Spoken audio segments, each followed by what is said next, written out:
Baik,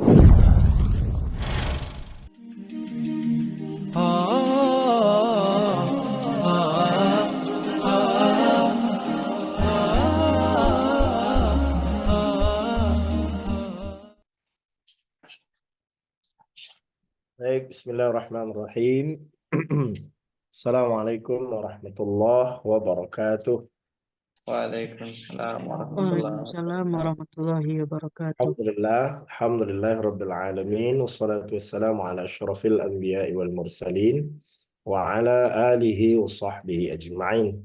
Asyhadu an la ilaha illallah wahdahu la syarikalah wa asyhadu anna Muhammadan abduhu wa rasuluh la nabiyya ba'dah.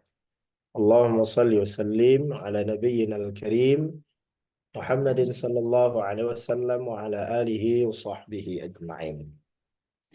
Baik, yang terhormati Ustazah pengurus yayasan, Ustazah pimpinan dan seluruh guru dan tenaga kependidikan di lingkungan Yayasan dan Pendidikan Dakwah Islam Hidayatul Ummah.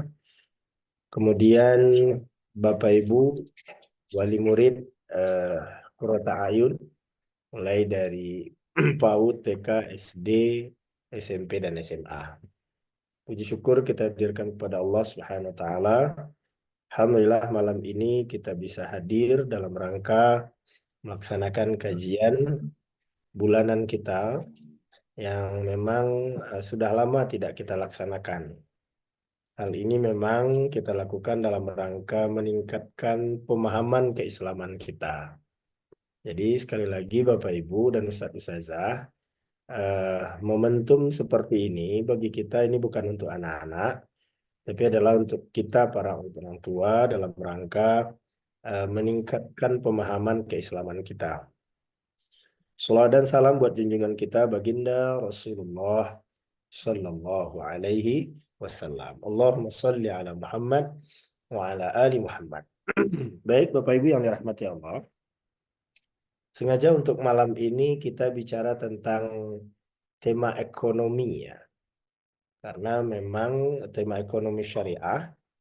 Karena memang tema ini juga menjadi sangat penting bagi kita. Karena tidak ada aspek kehidupan kita yang tidak ada hubungannya dengan ekonomi.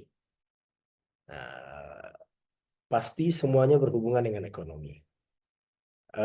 Maka oleh sebab itu menjadi sangat penting bagi kita untuk memastikan bahwa ekonomi kita juga sudah kita jalankan berbasis nilai-nilai Islam. Baik, Bapak Ibu yang dirahmati Allah, dalam konteks ekonomi syariah, ada beberapa hal yang prinsip yang harus kita pahami terlebih dahulu. Yang pertama adalah bahwa Islam yang kita anut ini, Islam yang kita imani ini, itu adalah agama yang universal. Itu poin satunya.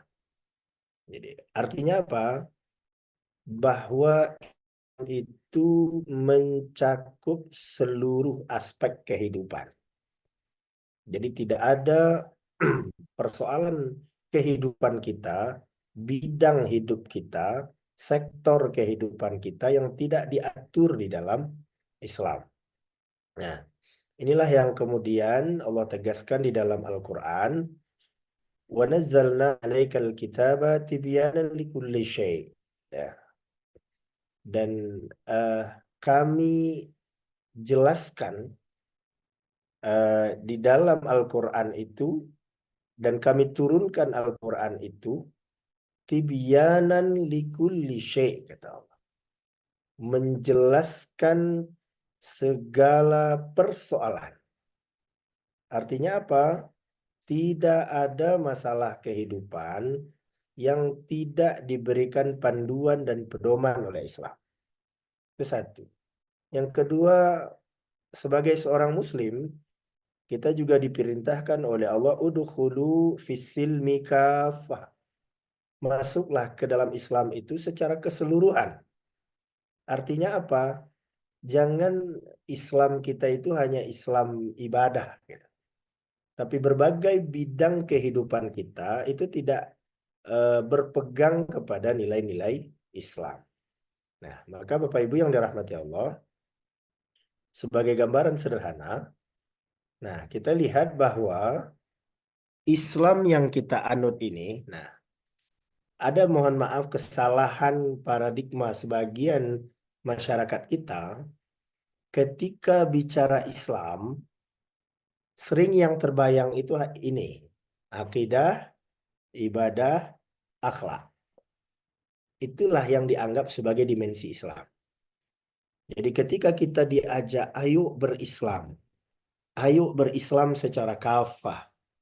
Yang terbayang oleh mindset kita pasti arahnya kepada tiga dimensi ini.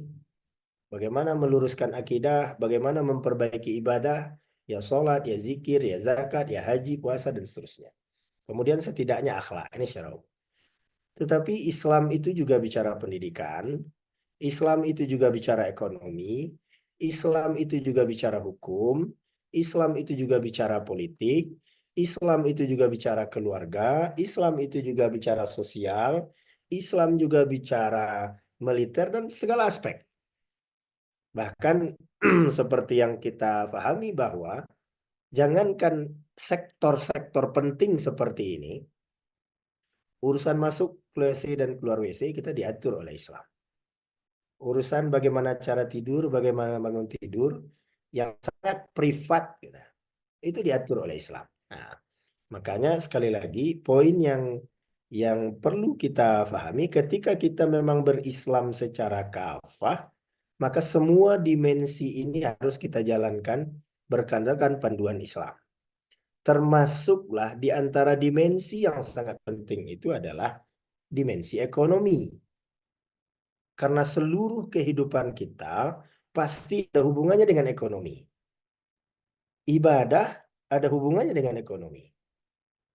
Bagaimana menata akhlak ada hubungan dengan ekonomi. Pendidikan juga perlu ekonomi. Penegakan hukum perlu ekonomi. Politik perlu ada kaitan ekonomi. Bagaimana membangun keluarga ada kaitannya dengan ekonomi. Jadi aspek ekonomi termasuk juga menjadi aspek yang merupakan ruh dalam keislaman kita. Maka menjadi sangat penting bagi kita juga agar memastikan dimensi ekonomi yang kita jalani dalam kehidupan ini itu adalah berdasarkan Islam. Atau yang kita sebut lazimnya dengan berdasarkan syariah. Baik, Bapak Ibu yang dirahmati Allah. Lalu kita lihat sedikit mana aspek-aspek ekonomi penting itu dalam Islam. Nah, poin satunya itu tadi bahwa eh, aspek ekonomi adalah bagian dari Islam dan bahkan bagian yang juga penting dalam Islam. Nah, kemudian kini kita melihat sedikit urgensi bagaimana kalau bicara ekonomi paling pasti kita bicara harta, gitu. Nah, lalu kita lihat bagaimana pentingnya harta itu di dalam Islam. Oke, kalau boleh Bapak Ibu, saya mohon partisipasinya. Coba eh, Bapak Ibu yang ingin jadi orang kaya, mohon dicek saya ingin jadi orang kaya. Kalau yang nggak ingin kaya nggak usah dicek. Kita lihat nih seberapa banyak guru dan wali murid Qurrata Ayun yang ingin jadi orang kaya. Wah, mulai ya. Nah, mudah-mudahan chatnya ini langsung jadi doa dan terkabul. Ya.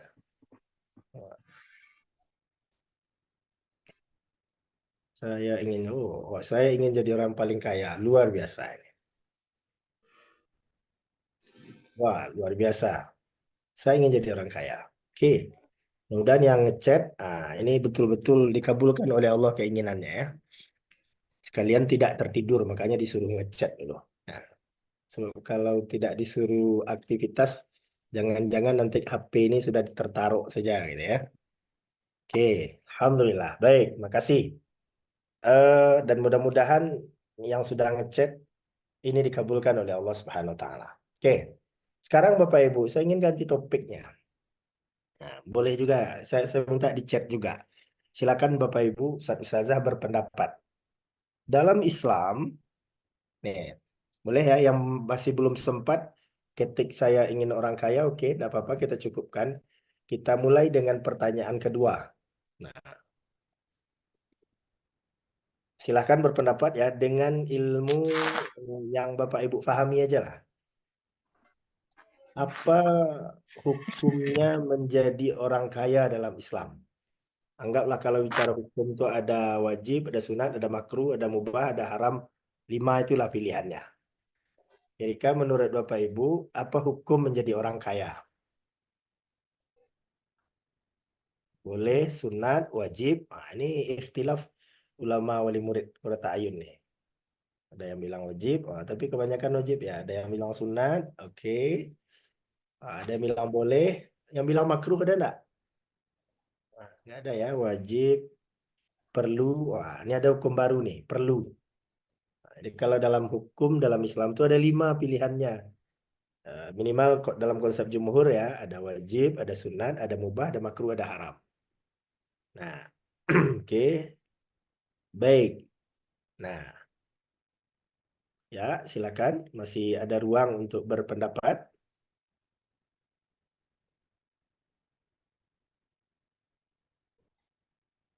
Oke, masih lanjut, silakan. Nah, baik. Kayaknya, nah dari eh, kalaupun tidak ada ijma'nya peserta Zoom ya, minimal bisa dikatakan bahwa jumhur mayoritas yang hadir Zoom mengatakan bahwa hukum menjadi orang kaya itu wajib. Ya. Saya ingin melihatnya dalam seperti ini. Saya ikut jumhur aja lah. Cuman setidaknya kita ingin bagaimana argumentasinya. Kenapa pada dasarnya kita umat Islam itu disuruh jadi orang kaya. Ya. Diperintahkan jadi orang kaya. Pertama kita lihat umpamanya dalilnya ini. Al-Baqarah 43. Di sini Allah katakan wa aqimus shalah wa atuz zakah. Dirikanlah sholat dan bayarkanlah zakat. Nah, ayat ini memerintahkan kita untuk bayar zakat. Lalu dalam kerangka secara umum, memerangkasa umum, dari 5 rukun Islam, ada syahadat, ada sholat, ada puasa, ada zakat, ada haji, rukun ya. Yang Islam kita akan sempurna ketika 5 ini dijalankan. Makanya secara prinsip ketika kita tadi diperintahkan udhulu fisilmi kafah, berislamlah secara kafah, maka sesungguhnya termasuk juga dalam perintah itu laksanakanlah rukun Islam secara keseluruhan. Begitu. Nah, maka di antara rukun Islam yang harus kita laksanakan ketika kita ingin Islam kita sempurna apa? Di antaranya zakat. Pertanyaannya adalah, bisakah kita berzakat kalau kita miskin? Nah, tentu jawabannya tidak. Kita akan bisa berzakat kalau kita kaya. Begitu juga, bisakah kita naik haji dalam situasi normal ya, kecuali yang petugas itu lain hal. Dalam situasi normal, bisakah kita melaksanakan haji kalau ekonomi kita morat-marit? Kalau kita miskin? Tidak. Maka agar kita bayar zakat, agar kita bisa naik haji, berarti kita harus kaya. Maka ketika Allah perintahkan kita bayar zakat, ketika Allah perintahkan kita naik haji, maka sesungguhnya terkandung di dalam perintah itu perintah mencari harta. Perintah agar kita punya ekonomi mapan. Perintah agar kita memiliki menjadi orang kaya. Jadi mohon maaf Bapak Ibu, kalau saya kurang setuju dengan image yang dikembangkan bahwa seolah-olah kekayaan itu adalah musuh ketaatan. Seolah-olah harta banyak itu akan menjauhkan kita dari Islam, akan menjauhkan kita dari Allah. Tidak. Jadi jangan lagi tempatkan harta dan kekayaan itu dengan kesolehan, dengan keislaman itu ibarat 2 kutub yang kalau kita dekat dengan salah satu kita harus jauh, salah. Jadi bahwa dari perintah berzakat saja, dari perintah berhaji saja, itu jelas. Islam menyuruh kita untuk memiliki ekonomi yang mapan. Begitu juga ketika kita bicara ayat-ayat surga, rata-rata surga itu dibeli dengan harta, lain dengan jiwa. Modal mencari surga itu ya dengan harta. Nah, ini poin kedua yang ingin saya sampaikan, bahwa Islam tidaklah memusuhi kekayaan, Islam tidaklah anti dengan kekayaan, tapi Islam sangat menganjurkan kita sebagai umat Islam menjadi orang yang kaya dan memiliki ekonomi mapan. Termasuk saya juga ingin luruskan sedikit kadang dalil-dalil yang dipakai oleh sebahagian orang. Oh, Rasulullah itu kan mencontohkan bagaimana kita hidup sederhana, bagaimana kita miskin. Dalam mencontoh dan melihat episode kehidupan Rasulullah, kita juga harus proporsional gitu. Jadi memang bahwa ada fase kehidupan Rasulullah miskin itu ya, tapi juga ada fase dari kehidupan Rasulullah itu yang kaya raya, gitu. Apa di antara bukti bahwa Rasulullah itu eh, sebenarnya bukan orang miskin, tapi orang kaya, ya, orang mapan secara ekonomi. Nah, di antara dalil yang sering disampaikan ketika bicara apakah Rasulullah itu pernah jadi orang kaya atau selamanya miskin, maka di antara dalil yang yang sering disampaikan yang menunjukkan kekayaan Rasul itu adalah eh, nilai mahar yang diberikan oleh Rasulullah kepada istrinya. Coba Bapak Ibu yang tahu, silahkan dicek berapa mahar Rasul kepada istrinya. Yang tahu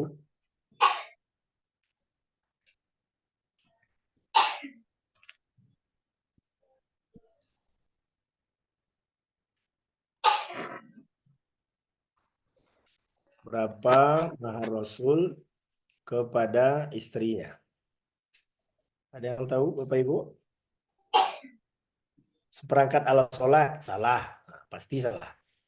Kalau ada yang menjawab mahar Rasul seperangkat alat sholat, salah. Salah, betul. 20 onta merah, 10 ekor onta merah, 20 ekor onta betina, 100 onta merah. Oke, ya. Saya 400 dinar, 10 onta merah. Oke. Nah, ikhtilaf juga ya. Baik, saya ingin sampaikan salah satu dalil saja. Memang ada yang mengaitkan bahwa mahar Rasul itu dengan onta ya. Seperti jumlah-jumlah ini. Tapi saya ingin kutipkan sebuah hadis sahih yang diriwayatkan oleh Imam Muslim. Ya. Berapa sebenarnya mahar Rasulullah itu? Nah, ini jumlah mahar Rasulullah itu ini. Dari hadis riwayat Imam Muslim, berapa mahar Rasulullah? Nah, dari Abi Salamah bin Abdurrahman berkata, jadi Abi Salamah bin Abdurrahman bertanya kepada eh, Aisyah. Ya. Dia bertanya kepada Aisyah, apa kata Salamah bin Abdurrahman? Sa'altu Aisyah zaujan Nabi. Aku bertanya kepada Aisyah istri Nabi. Apa kata Aisyah? Kam kana sodaqu Rasulillah sallallahu alaihi wasallam? Ya. Berapa sodaq? Jadi mahar dalam bahasa Arab itu sodaq ya. Berapa mahar Rasulullah SAW itu? Apa jawaban Aisyah? Kan sodaquhu li azwaji. Ini jawaban Aisyah nih. Sebagai salah satu yang pernah menerima mungkin ya. Apa kata Aisyah? Mahar Rasulullah SAW itu kepada istri-istrinya. Jadi azwaji itu tidak satu. Ya. Kalau dalam bahasa Arab, azwaji itu jamak ke azwajihi istri. Berarti yang pasti tidak satu istrinya yang diberi mahar sebanyak ini. Berapa nilainya? Sintai asyrata uqiyatan wa nasyan. 12 uqiyah dan satu nas. 12 uqiyah dan satu nas. Satu nas ini sama dengan setengah uqiyah. Nah, sehingga dapat disimpulkan bahwa mahar Rasul itu adalah 12,5 ukiah emas. Nah, sekarang kalau kita mau nilai berapa 12,5 ukiah? 1 ukiah itu sama dengan 40 dirham. Ya. 1 ukiah sama dengan 40 dirham. Oke. 1 dirham sama dengan 4/4 gram. Pertanyaannya, berapa mahar Rasulullah dalam nilai rupiah? Nah, silakan tulis. Yang pendapat bisa umroh.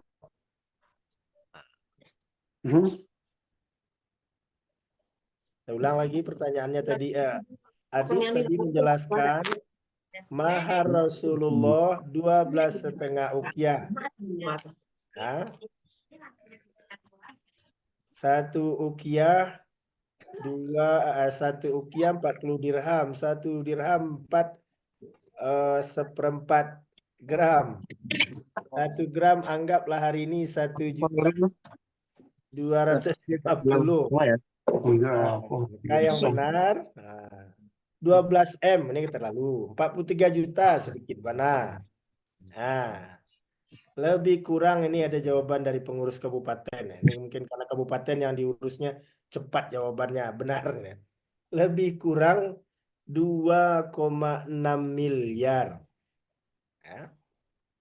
2,6 miliar itu berdasarkan hadis riwayat Aisyah. Nah, itu sorry to say ya untuk bapak-bapak itu berbeda dengan mahar kita tuh yang hanya seperangkat alat sholat. Tidak termasuk pula musalah di dalam. Ya. Oke. Itu kalau dalam versi hadis tadi itu ke salah satu istri. Ke istri-istri bukan ke satu istri ya. Nah tentu orang yang maharnya 2,5 miliar kira-kira kaya apa miskin? Nah, jadi sebenarnya kita jangan ekspos ke kehidupan Rasulullah yang memang pada fase-fase akhir di saat beliau sudah jadi pemimpin, memang beliau miskin gitu. Tapi sebelum jadi pemimpin beliau kaya. Nah, makanya katanya itu pula bedanya dengan orang sekarang. Apa beda Rasul dengan orang sekarang jadi pemimpin? Kalau Rasul sebelum jadi pemimpin kaya, setelah jadi pemimpin miskin. Kalau orang sekarang sebelum jadi pemimpin miskin, setelah jadi pemimpin kaya. Nah, itu kira-kira beda.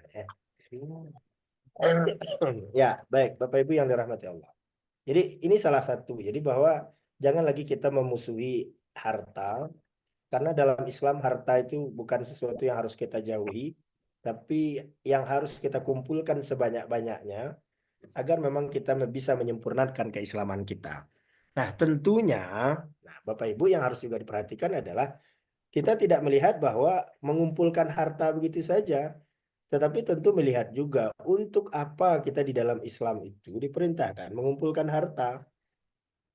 Nah, mengumpulkan harta bukan sebagai tujuan, tapi mengumpulkan harta sebagai sarana agar kita bisa menguasai dunia dan agar kita bisa menguasai akhirat. Jadi menempatkan harta bukan sebagai tujuan, tetapi sebagai alat. Oke, baik Bapak Ibu. Itu prinsip yang ingin kita sampaikan bahwa Islam tidak menganggap bahwa urusan ekonomi, urusan harta itu urusan yang tidak penting ya. Tapi sekali lagi itu urusan yang sangat penting dan kita juga harus punya konsentrasi.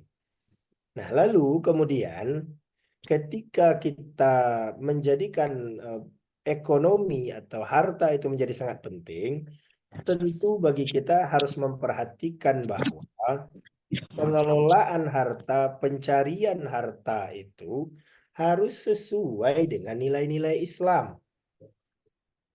Harus sesuai dengan prinsip-prinsip yang diajarkan dalam Islam. Nah, maka kita akan masuk nih. Apa di antara prinsip? Nah, ini kita masuk nih ke aspek yang ingin kita tuju.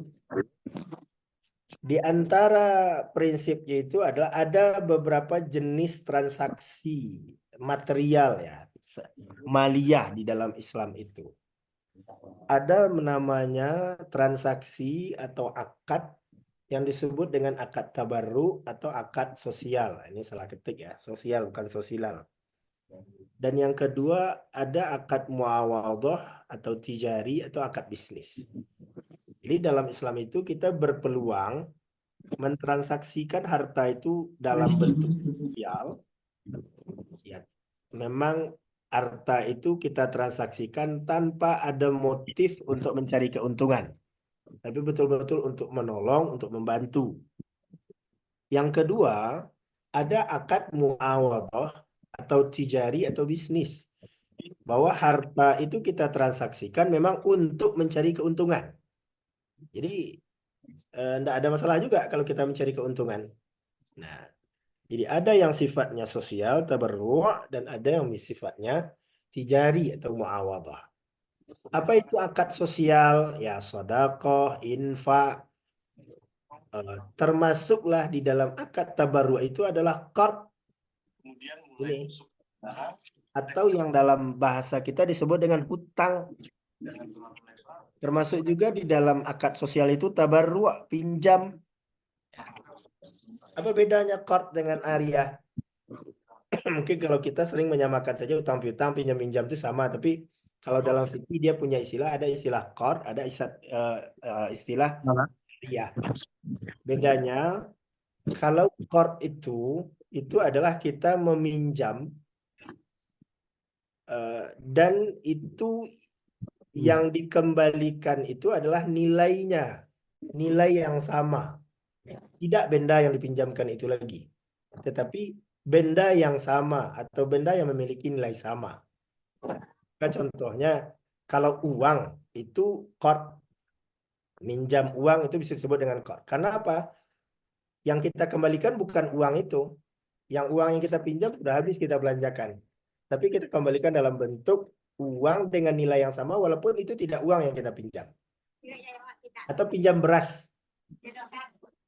Ada Bapak Ibu yang bisa minjam beras 30 liter atau anggaplah 1 liter aja lah untuk dimasak pagi hari. Lalu kembalikan beras itu kembali.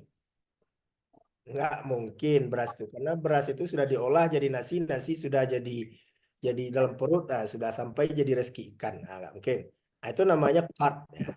Ketika memang, nah, tapi kalau ariyah itu yang kita pinjamkan itu bendanya kembali. Bapak Ibu minjam motor, pasti motor itu dikembalikan. Tetapi yang diambil itu adalah manfaatnya, sama dengan qard juga. Nah, itu namanya ariyah ya. Ada juga sebenarnya satu lagi namanya wadiah. Wadiah itu titipan kalau terjemahannya. Apa bedanya?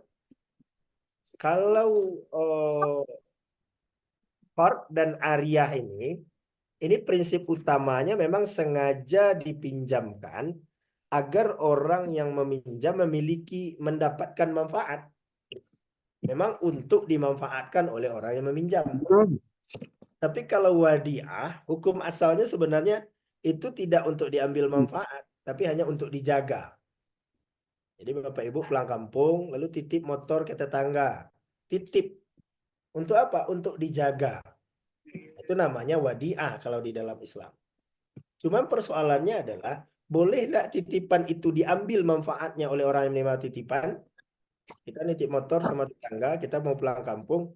Pertanyaannya, boleh tidak tetangga itu mengambil manfaat? Boleh jika diizinkan oleh orang yang menitipkan.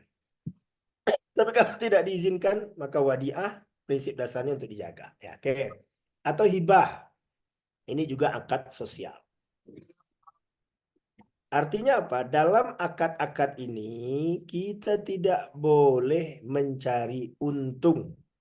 Sebagai orang yang berinfak, sebagai orang yang memberikan hutang, memberikan pinjaman, memberikan hibah, tidak boleh untuk mencari untung. Karena akadnya adalah akad sosial.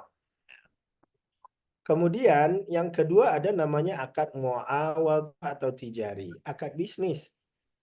Yaitu jual beli, sewa, musyarakah, mudharabah, dan lain-lain. Berbagai akad bisnis. Nah, ini memang tujuannya adalah untuk mencari keuntungan. Oke. Saya ingin masuk Bapak Ibu. Lalu apa sih sebenarnya yang membedakan antara kalau kita kaitannya dengan sistem ekonomi syariah dengan sistem ekonomi konvensional? Saya ingin katakan Bapak Ibu, prinsip dasar yang membedakan sistem ekonomi syariah dengan konvensional itu adalah bahwa prinsip dasar ekonomi syariah itu kita harus jujur dalam bertransaksi. Dalam artian apa? Kalau kita mau nolong, ya nolong. Jangan cari untung. Tapi kalau kita mau bisnis, ya bisnis. Pakai akad bisnis. Nah, makanya Bapak Ibu, yang menjadi masalah dalam akad konvensional, ini Bapak Ibu yang mungkin rata-rata ikut koperasi, ikut di perbankan, namun diperhatikan ini ya. Apa sih sesungguhnya yang membedakan itu? Yang membedakannya itu akad gitu. Kalau di sistem konvensional, dia memakai akad tabarruk, akad sosial, akadnya pinjam meminjam, hutang piutang, tapi cari untung. Padahal dalam Islam, kalau dalam akad sosial nggak boleh cari untung, itu harus membantu. Gitu. Sementara dalam sistem lembaga keuangan syariah, baik itu perbankan atau koperasi, dia tidak memakai akad sosial ini sebagai mencari untung, tapi dia pakai itu akad jual beli, akad sewa. Jadi bedanya itu saja sebenarnya, bahwa kalau sistem syariah jujur dia, oh kami tidak menolong, nah kami mau cari laba, kami cari untung. Oke, kalau kita cari untung berarti kita akad jual beli, bukan pinjam meminjam. Karena ketika kita bicara akad pinjam meminjam, memang ada dalil yang mengatakan bahwa ketika dalam akad pinjam meminjam itu kita mencari untung, maka itulah yang akan jatuh kepada riba. Nah, ini hadisnya ya. Kata Rasul, kullu qardin jarra manfa'ah bahwa riba. Setiap qard, nah ini yang kita sebut dengan qard tadi ya, yang kita jelaskan tadi, hutang tadi, setiap hutang yang kemudian mengalir bertambah nilai manfaatnya bagi orang yang memberikan pinjaman, maka itulah yang riba. Karena apa? Karena dalam qard, karena dalam pinjam meminjam nggak boleh ambil untung. Lalu kapan bisa ambil untung? Ya dalam jual beli. Maka kalau kita ingin ngambil untung, ya laksanakan jual beli, jangan laksanakan pinjam meminjam. Nah, lalu kemudian itu sesungguhnya perbedaannya. Maka berarti kalau bank konvensional, dia tukar aja akadnya dengan jual beli atau sewa dan lainnya, dia sudah jadi syariah sebenarnya. Cuman Bapak Ibu yang berpengalaman dengan lembaga keuangan konvensional, koperasi, bank, pasti lihat judul akadnya. Pasti apapun kebutuhan Bapak Ibu, Bapak Ibu ingin mobil, ingin rumah, pasti judulnya pinjam, utang piutang. Tapi kalau Bapak Ibu pergi ke lembaga keuangan syariah, maka tunggu dulu, dilihat dulu, Bapak Ibu mau apa? Saya mau barang, mau mobil, mau rumah, maka kita jual beli. Saya mau bayar uang kuliah, maka itu nanti ke ijarah dia, sewa dia.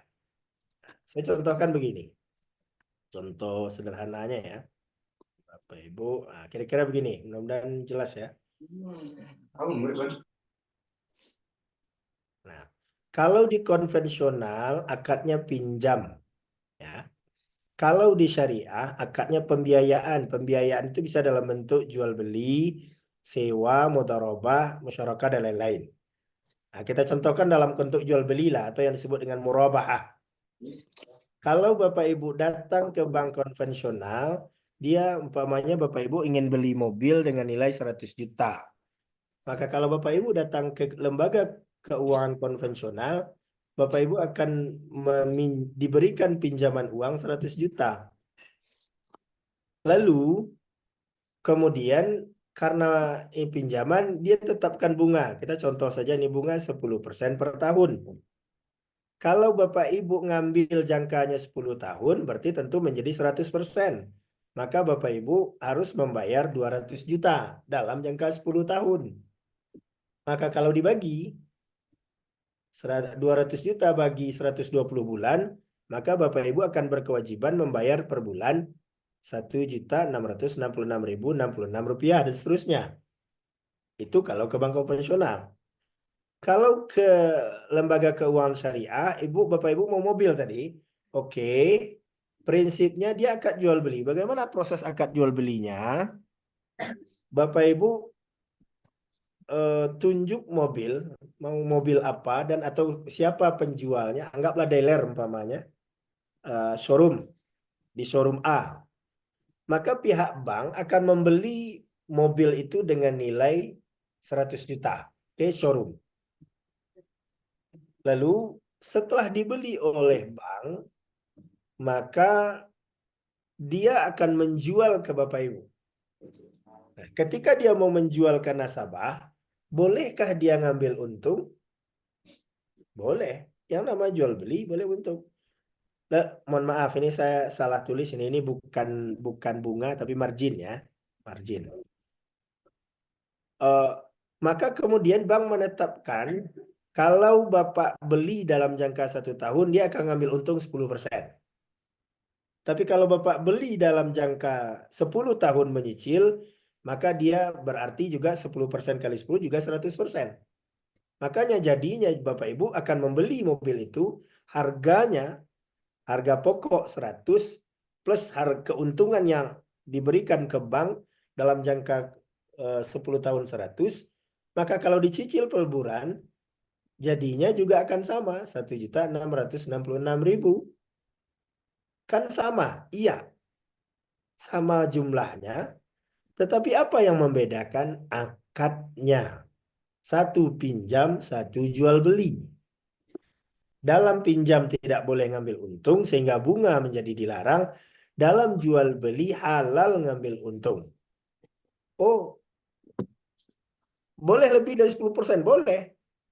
Nah, itu kan tergantung kehitungan pasar. Karena kaidahnya kalau dalam untung itu juga ada kaidah dasarnya. Al-aslu fil rebhi al-hurriyah. Hukum asal dalam masalah keuntungan itu terserah, merdeka. Ngambil untung tuh boleh 10%, boleh 100%, boleh 200%. Jangan dikira ngambil untung tuh nggak boleh 100%. Bapak Ibu, kalau orang jual lontong berapa keuntungannya? Jual goreng, itu keuntungannya bisa 100%, 200% itu. Dia punya modal 100.000, beli beras seliter, beli kelapa satu, beli nangka, dia buat gulai, bermodallah dia 100.000. Kemudian dia jual satu porsi sekian, jadi dapat dia 200.000, 300.000. Jadi nggak ada masalah juga. Tentu itu disesuaikan dalam konteks kehitungan pasarnya. Nah, makanya Bapak Ibu, nah ini contohnya. Mungkin terlihat sama, angka-angkanya sama, tetapi ini berbeda. Apa yang membedakan? Akadnya yang membedakan. Dan dalam Islam, akad itu penting. Ya, akad itulah yang merubah dari halal menjadi haram. Ya, akad itu bisa merubah hal yang haram menjadi halal. Nah, makanya dalam Islam akad itu menjadi sangat penting. Oke. Nah, maka saya ingin tanya Bapak Ibu, mohon dijawab juga dengan chat. Kalau dalam kondisi seperti ini, kira-kira Bapak Ibu pilih yang kuning atau yang hijau? Mohon dijawab. Ada kuis lagi nih. Kuning apa hijau? Hijau, hijau, hijau. Oke, hijau insya Allah, hijau insya Allah. Oke, lanjut. Mana tahu ada yang kuning. Ini nggak ada makna warna-warna sekarang ya. Politik udah lewat. Jadi jangan dikira pula ada hijau kuning ini ada pula tendensi politik nggak ada ya. Politik udah lewat. Oke, alhamdulillah. Oke, cukup. Nah, semuanya saya yakin dalam posisi sini jawabannya pasti hijau. Oke. Sekarang saya ambil tabel di bawahnya. Coba Bapak Ibu, kondisinya seperti ini. Mohon maaf nih, semoga tidak terbalik ini ya. Oh, sebentar. Saya edit sebentar dulu. Ini balik ini. Ini pembiayaan. Ini akadnya pinjam, utang piutang.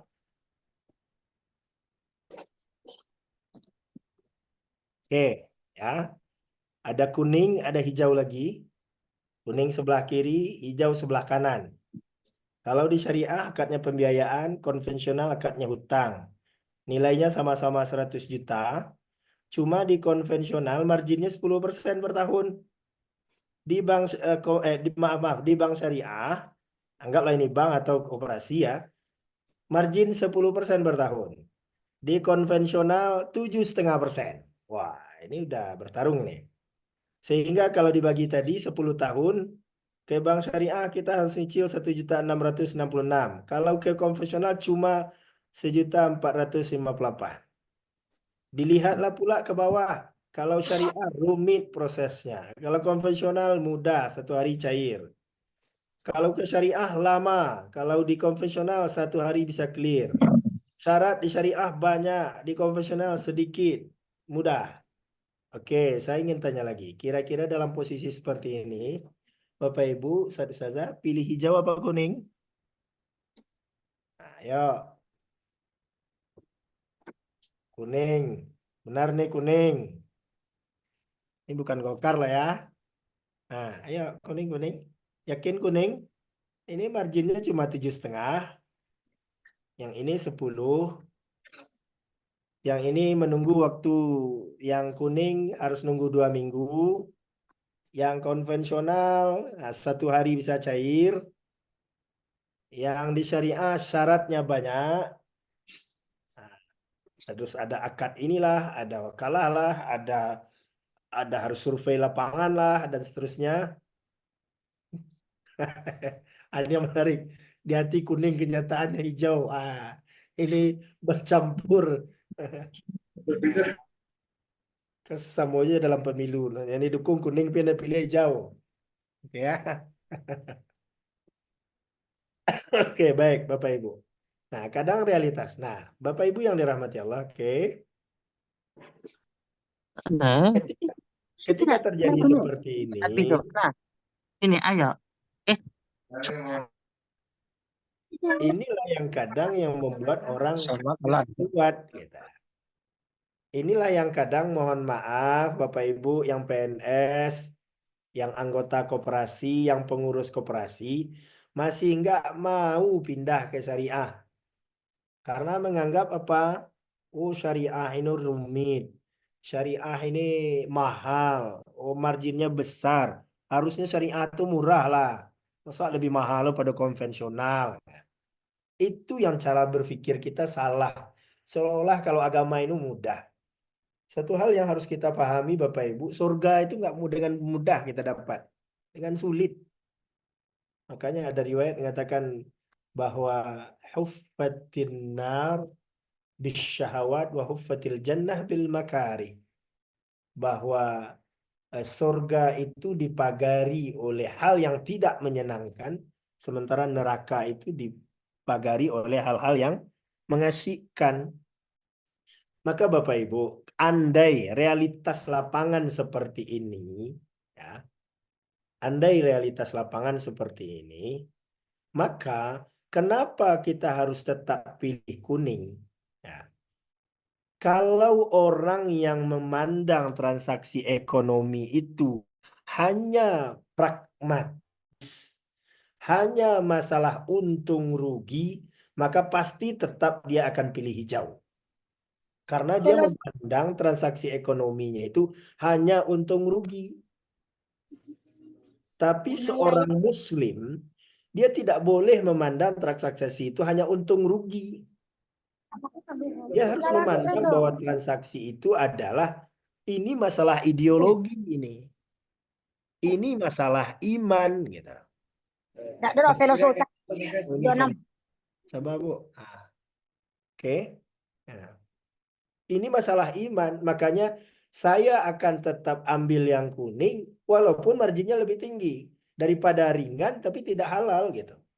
Daripada mudah tapi tidak halal gitu. Nah, makanya Bapak Ibu, kalau saya selalu sampaikan kalau dalam sosialisasi ekonomi syariah itu ketika kita bicara ayat-ayat tentang riba itu, Allah katakan kan begini. Oh, sebentar.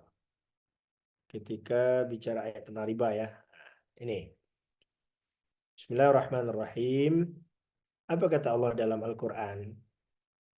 Ya ayyuhalladzina amanu ittaqullah wa dharu ma baqiya minar riba in kuntum mu'minin. Wahai orang-orang yang beriman, bertakwalah kepada Allah, tinggalkanlah sisa-sisa riba jika kamu orang beriman. Apa mafhumnya di situ? Kalau kita nggak mau meninggalkan riba, apa mafhumnya? Apa makna yang terkandung di situ? Berarti ada masalah dengan iman kita. Jadi orang yang tidak mau hijrah ke sistem syariah di saat alternatifnya sudah ada, mohon maaf, itu menunjukkan imannya masalah. Karena dia masih menganggap transaksi ekonominya hanya urusan dunia. Transaksi ekonominya itu hanya sebatas untung rugi. Tapi bagi umat Islam, transaksi ekonomi itu bukan dunia. Transaksi ekonomi itu bukan untung rugi. Tapi transaksi ekonomi itu bicara iman. Maka andaikan ini berat, andaikan ini mahal, kalau itu yang sesuai dengan iman, saya akan lakukan, saya akan tempuh. Maka Bapak Ibu jangan tuntut, oh syariah ini harus lebih murah. Masa syariah lebih mahal, masa syariah lebih sulit. Bapak Ibu, kalau syariah lebih murah, kalau syariah lebih mudah, nggak perlu ada iman di situ. Orang kafir pun akan pilih bank syariah itu. Nggak perlu ada iman. Kalau ternyata di lapangan itu bank syariah itu rendah, mudah, gitu, nggak perlu ada iman. Maka dalam kondisi inilah iman itu penting. Karena kita melihat transaksi itu bukan hanya masalah ideologi. Bukan masalah pragmatis, tapi masalah ideologi. Yang kedua, dalam memandang, dalam menilai kita juga harus fair. Jangan samakan kemampuan anak yang lahir baru 3 bulan yang lalu dengan anak yang lahir sudah umur 10 tahun. Memang mungkin mohon maaf lembaga konvensional itu cepat, kemudian mudah, ringan. Kenapa? Karena dia udah lama berdiri, modalnya udah besar. Wajar dia bunganya rendah, wajar dia prosesnya mudah, cabangnya sudah sampai ke kecamatan bahkan ke negari-negari. Tapi bank syariah baru lahir beberapa tahun kemarin sehingga dia masih terkendala modal, terkendala sistem dan segala macam. Jadi harus fair juga kita melihat. Nah, Bapak Ibu yang dirahmati Allah, ini yang harus kita waspadai dalam konteks berekonomi. Jadi jangan hanya kalau kita kembali ke prinsip kita bahwa kita akan berislam secara kafah, maka kita tidak boleh memandang transaksi ekonomi itu hanya sebatas pragmatisme, tapi kita harus melihat sebagai sebuah ideologi. Gitu. Sehingga andaikan itu sulit, nah kita masih sangat sedih nih sebenarnya. Kalau kita bicara tanah datar Bapak Ibu, mungkin Bapak Ibu banyak juga yang pegawai Pemda ya. Masih sangat banyak koperasi-koperasi di tanah datar itu yang belum mau hijrah. Ada yang sudah hijrah murtad lagi gitu. Saya dengar salah satu dinas dulu sudah syariah, tapi karena tidak bisa mengcover dia kembali konvensional lagi. Nah, walaupun koperasi induk alhamdulillah seperti Tuasa Kato itu sudah syariah ya. Dan alhamdulillah saya adalah termasuk pengawas di koperasi Tuasa Kato. Nah, kan aneh ya kita umat Islam, kita dua nantuo, adat bisa disyarak, syarak bisa kitabullah, tapi masih terlalu sulit bagi kita untuk hijrah ke. Padahal ancamannya luar biasa. Kita lihat sedikit ancaman-ancaman ketika kita tidak mau meninggalkan sistem riba. Ya. Ketika kita tidak mau meninggalkan konvensional dan kemudian hijrah ke syariah itu contoh di sini tadi. ini dikaitkan oleh Allah dengan keimanan. Tinggalkan riba jika kamu beriman. Tapi kalau berarti ketika kita belum mampu meninggalkan, berarti ini ada tanda tanya dengan keimanan kita. Itu satu. Nah, yang bahaya juga begini. Kadang ada juga Ustadz, ambo ndak do makan riba do. Itu kan yang makan riba orang yang meminjaman. Ambo kan meminjamnya. Yang memakan riba adalah orang yang meminjamkan. Nah, dalam hadis Nabi ini ancamannya Bapak Ibu. Nah, yang disangsi, yang dilaknat dalam praktek riba itu bukan hanya pemakan riba. Dalam hadis ini Nabi mengatakan, la'ana Rasulullah SAW akilur riba. Orang yang makan riba. Setelah itu siapa lagi? Wa mukilahu. Orang yang memberi riba. Berarti kalau kita bicara bank, memang mungkin yang akan mendapatkan riba orang yang banyak uangnya disimpan di bank. Dia akan mendapat bunga dan dia. Status kita sebagai nasabah yang meminjam adalah mukil. Yang memberi makan orang lain dengan riba. Maka kita juga termasuk di dalam. Tidak hanya itu, wakatibahu. Tukang tulis, wasyahidaihi. Saksi. Qala hum sawa, kata Rasul. Sama aja. Memakan riba, memberi makan orang riba, jadi pengurus lembaga riba, bekerja di lembaga yang riba, sama semua. Semuanya dapat ancaman dari Rasulullah Shallallahu Alaihi Wasallam. Nah, Bapak Ibu yang dirahmati Allah, ini salah satunya juga ancaman di samping banyak ancaman-ancaman lain ketika memang kita terlibat dengan transaksi riba. Bapak Ibu, mungkin itu sebagai hantaran dari saya. Silahkan kalau ada pertanyaan, kita buka ruang diskusi beberapa saat ke depan sesuai dengan stok suara yang tertinggal. Mudah-mudahan masih cukup. Silahkan Bapak Ibu, ada yang ingin bertanya, ingin berdiskusi, boleh langsung, boleh melalui chat juga, boleh. Nah, oke, ini dimulai di Abu Soleh ini pertanyaan pertama. Saya jawab juga yang dari chat langsung ya. Gimana kira-kira Ustadz ketika kita membayarkan hutang dan ingin sekali memberikan uang lebih sebagai ucapan terima kasih? Boleh. Lalu apa bedanya dengan tadi? Nah, jadi begini. Yang tidak boleh itu adalah ketika kita pinjam meminjam, lalu pada saat terjadi transaksi peminjam-meminjam itu disepakati bahwa kita akan membayar dengan nilai lebih. Maka itu yang riba. Tetapi ketika kita bayar hutang, kita minjam berhutang sama teman, tanpa ada kesepakatan, bukannya karena dia bantu. Tapi karena kita merasa teman ini berjasa, lalu kita bayarkan dengan jumlah lebih, tanpa ada kesepakatan sebelumnya, maka itu tidak riba. Jadi yang riba itu adalah ketika dalam transaksi pinjam-meminjam, kita menyepakati bahwa orang yang meminjam harus membayar lebih. Maka di saat itu yang termasuk riba. Tetapi kalau kita berhutang tidak ada benar, lalu kita membayar dengan nilai lebih, itu bahkan juga ada hadis Nabi yang mengatakan bahwa kita dalam membayar hutang itu dengan cara yang terbaik. Di antara cara terbaik dalam bayar hutang itu dengan melebihkannya. Lalu apakah orang itu nerima atau tidak, itu urusan orang itu. Tapi andaikan dia terima, nggak ada masalah. Dengan catatan tidak disyaratkan di awal. Ya. Nah. Oke, baik, makasih. Lalu ada nih pertanyaan, bagaimana kalau tabungan anak kita di sekolah administrasinya 2,5%? Bagaimana Ustadz? Baik, saya jelaskan. Bapak Ibu, kita sudah siapkan, anak-anak kita kan punya tabungan di sekolah. Maka konsep tabungan anak-anak di sekolah itu wadiah. Makanya Bapak Ibu, silakan diingat lagi belangko yang dibagikan oleh guru-guru, bahwa konsep Bapak Ibu menitipkan tabungan di sekolah itu wadiah, titipan. Kembali ke konsep tadi wadiah, pada dasarnya titipan itu hanya untuk dijaga, ya, untuk dijaga. Lalu, nah, bolehkah, mohon maaf, kita yayasan ataupun sekolah memanfaatkan?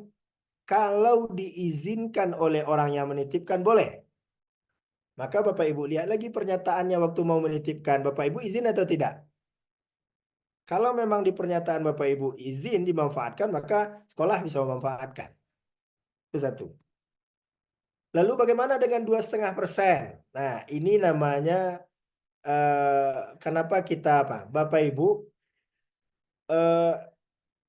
dengan menitipkan itu, nah kalau dalam konsep ekonominya ada juga tanggungan, ada beban yang kita berikan, ya. Maka angka 2,5% dari tabungan Bapak Ibu itu yang mungkin dalam akadnya juga sudah kita buat. Sekali lagi itu ada dalam akad. Ini adalah sebagai konsekuensi dari Bapak Ibu menitipkan. Dalam artian apa? Guru punya tanggung jawab mengumpulkan. Dan kalau hilang dia harus mengganti. Ya. Kan bertambah kerjanya. Di luar tupoksinya sebagai guru. Nah, para bendahara dia harus cermat menghitung. Nah, makanya ini pun kan kita tidak paksakan. Makanya bagi Bapak Ibu yang bersedia menitipkan, ya silahkan. Bagi yang tidak, nggak ada masalah. Ada ribanya di sini, nggak ada ribanya. Kami kan tidak, Bapak Ibu, ini tidak dalam konteks pinjam meminjam. Kalau dalam konteks yang menerima titipan, yang menerima pinjaman, boleh ngambil manfaat, boleh. Sama Bapak Ibu, kalau bicara pinjaman tadi, Bapak Ibu minjam motor orang, boleh Ibu manfaatkan motornya. Ya untuk dimanfaatkan. Kalau tidak untuk manfaat itu apa dipinjam. Yang nggak boleh mengambil manfaat itu kita yang meminjamkan. Kalau itulah benar. Tapi orang yang meminjam ya sah. Karena dia meminjam itu untuk mengambil manfaat. Nah, kembali dengan konsep kita di sekolah. Konsep kita di sekolah itu wadiah, titipan. Tetapi di dalam akadnya kami kan sudah jelaskan apakah Bapak Ibu mengizinkan dana ini dimanfaatkan, satu. Yang kedua, sebagai bentuk titipan Bapak Ibu memberikan kompensasi karena yang menerima titipan harus menjaga, harus mempertanggungjawabkan. Nah, maka itu adalah sebuah kewajaran bahwa Bapak Ibu harus memberikan kompensasi kepada orang yang menerima titipan. Karena bagi orang yang menerima titipan, dia ada tanggung jawab. Dia ada tanggung jawab, ada risiko. Ya. Ketika ada risiko, wajar dia mendapat kompensasi. Maka Bapak Ibu sekalian kami jelaskan juga ini biar angka yang 2,5% ini itu adalah kompensasi bagi guru-guru yang membantu mengumpulkan. Nah, karena kan itu juga di luar tugas pokok sebagai seorang guru. Nah, dan ide tabungan ini kan juga datang dari wali murid sebenarnya. Ada tabungan di sekolah, sehingga kalau di TK itu ada anak-anak nabung, sehingga begitu masuk SD sudah ada. Nah, makanya harapan kami, kalau memang dalam sistemnya itu kami yang menerima titipan dalam tanda petik ini, meminta toleransi Bapak Ibu 2,5% dari jumlah yang dititipkan itu hanya dalam konteks kompensasi. Bahwa Bapak Ibu yang menitipkan, yang dititipkan uang lagi, ada resiko, ada tanggung jawab, ya wajar orang yang menerima petitipan diberikan kompensasi. Dan itu nggak ada hubungannya dengan riba di situ. Baik, itu mungkin Bapak Ibu kebetulan terkait dengan program kita di sekolah ini. Jadi tidak ada ya Bapak Ibu, tidak ada hubungannya dengan riba di situ. Karena kita tidak melaksanakan pinjam meminjam yang kemudian orang yang meminjamkan mendapat untung. Ya. Tapi kalaupun akadnya itu pinjam meminjam, Bapak Ibu meminjamkan uang ke sekolah, ke yayasan, lalu yayasan memanfaatkan, apakah itu riba? Enggak riba. Yang riba itu ketika orang yang meminjamkan yang mendapat manfaat. Itu yang riba. Tapi kalau orang yang dipinjamkan mendapat manfaat, ya memang yang meminjam itu kan memang untuk dapat manfaat. Bapak Ibu minjam uang apa enggak untuk dimanfaatkan? Kan nggak mungkin minjam uang untuk taruh-taruh aja. Yang tidak boleh mendapat manfaat itu adalah orang yang, maka ketika orang yang memberikan pinjaman dapat manfaat, itulah yang kemudian disebut dengan riba. Itu wallahu alam. Itu Bapak Ibu penjelasannya. Transaksi menggunakan ATM itu termasuk riba. Nah, ini kembali lagi. ATM itu kan bagian dari sistem lembaga keuangan. Nah, kini kembali aja kepada induknya. Ini lembaga keuangan mana yang kita pakai gitu. Nah, kaitannya dengan itu. Oke, itu Bapak Ibu masih ada. Salah satu media platform yang tidak asing bagi kita adalah aplikasi payment seperti Kris dan Akie. Oke. Beli barang, beli pulsa dan lebih kurang seperti itu. Apakah poin ini halal digunakannya? Baik. Ini adalah dalam konteks apa ya, e-money ini ya. Kemudian menggunakan dana. Nah, sejauh ini penggunaan e-money, uang elektronik, kemudian juga ya menggunakan berbagai aplikasi ini, kita melihat kembali lagi ke sistem yang dipakai sebenarnya. Ketika memang prinsipnya, ketika kita menggunakan QRIS ya, untuk QRIS mana yang kita pakai. Kemudian juga Dana, GoPay, OVO. Nah, sejauh ini menurut saya itu kan hanya sarana ya, sarana yang kita gunakan. Dan ketika kita menggunakan sarana itu, kita harus menyewa, kita harus membayar kompensasi. Nah, itu sebagai jasa, saya pikir tidak ada masalah di situ. Boleh. Apakah kalau kita menyimpan uang di bank terus ada bunganya gimana Ustaz? Nah, kalau kita memang dalam tanda petik terpaksa harus dengan lembaga konvensional. Contoh mohon maaf, kita PNS. Gaji kita itu masuk di bank konvensional karena nggak bisa kita minta ke bank syariah. Karena ini kita terkait dengan sistem. Maka dalam hal ini boleh, nggak apa-apa, kita terima aja, jangan ditolak pula gaji yang masuk ke bank konvensional itu, nggak makan kita. Tapi dengan catatan, ya jangan diambil bunganya, itu aja minimal untuk menyelamatkan diri kita dulu.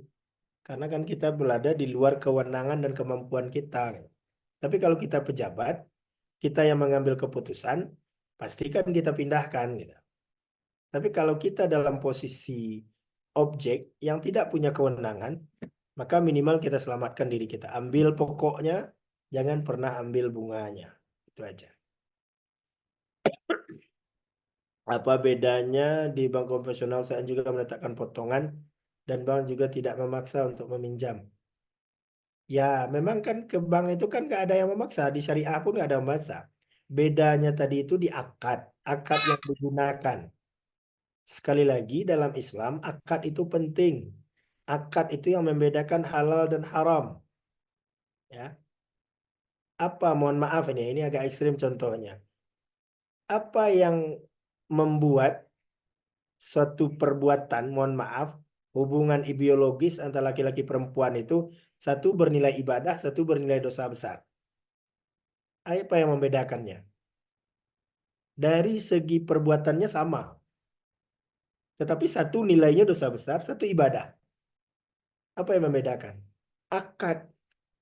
Yang satu sudah berakad resmi, nikah dia, maka kemudian apa yang dia lakukan menjadi ibadah. Yang satu tidak berakad berdua aja dia menjadi dosa.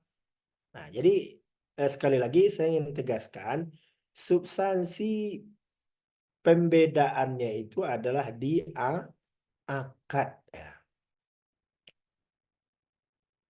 Nah, ini ada pertanyaan berat nih. Gadai ya, ini panjang juga kajiannya ini. Kita batasilah dulu karena memang ada sesi yang sangat panjang juga ini kalau. Karena substansinya sebenarnya gadai itu kan pinjam meminjam yang menggunakan jaminan ya. Butuh sangat panjang nih kalau untuk gadai. Insya Allah mungkin ada sesi khusus juga nanti kita diskusi Bapak Ibu. Ya, oke, mungkin itu beberapa pertanyaan yang sudah masuk yang bisa baca di kolom chat.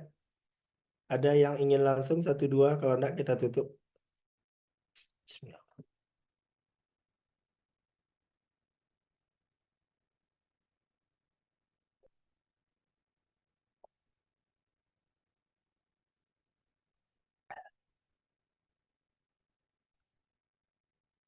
Ada Bapak Ibu? Oke. Baik, kalau tidak ada, mudah-mudahan sekali lagi Bapak Ibu sengaja topik ini kita angkatkan dalam rangka memperkuat ya. Kalau masih ada yang ragu-ragu, apalagi sebagian besar Bapak Ibu banyak juga yang tergabung dengan koperasi-koperasi. Kalau ada di kantornya, apakah kita sebagai anggota atau kita sebagai pengurus, berjuanglah agar memang di lembaga-lembaga kita yang ada di sekolah, yang ada di kantor, itu hijrahlah ke syariah. Dan toh juga sebenarnya nggak ada ruginya. Eh, Khawatir kadang seperti sebagian koperasi, kalau eh, kita pindah ke syariah nanti SHU-nya kecil. SHU-nya itu yang membedakan itu bukan syariah dan konvensionalnya. Kalau ingin SHU-nya besar, tetapkan aja lah bersama marginnya besar. Lalu tetapkan margin 15% besar ya SHU itu. Kan kita yang anggota yang menentukan berapa persen margin keuntungan yang akan diambil oleh koperasi kalau dah. Termasuk juga berbagai kebutuhan kita sebenarnya sudah ada alternatif akadnya. Jadi kalau ada yang pengurus koperasi, nah nanti mungkin ya melalui MUI sudah ada sih sebenarnya penjelasan tentang apa jenis-jenis akad yang dilakukan untuk berbagai varian kebutuhan kita. Oh, kita mau beli rumah, beli mobil. Nah, ini akadnya. Kita mau bayar uang kuliah anak, ijaroh akadnya. Kita mau berobat, ijaroh akadnya. Kita mau pergi umroh, ijaroh multijasa akadnya. Kita mau bikin rumah, sebagiannya untuk beli bahan, sebagiannya untuk upah, ya dipisahkan. Yang untuk beli barang, jual beli, murabahah. Yang untuk upah tukang, murabahah, ijaroh gitu kan. Jadi tinggal kita sudah ada solusi akadnya semua. Oke, Bapak Ibu, itu mungkin yang bisa kita sampaikan pada kesempatan malam hari ini. Mudah-mudahan sedikit memberikan pencerahan bagi kita bagaimana kita memandang pentingnya ekonomi syariah itu. Karena sekali lagi dalam Islam, ekonomi itu menjadi satu yang sangat penting dalam hidup kita. Karena itu akan mempengaruhi ya. Mohon maaf ya kalau kita yang mungkin PNS ya, itu sekujur tubuh kita itu bisa riba itu kalau kita masih di konvensional. Rumah kita beli dengan riba, mobil dengan riba, baju dengan riba, peminantu dengan riba, maka naik haji pula bisa riba gitu kan. Menjadi rusak semuanya.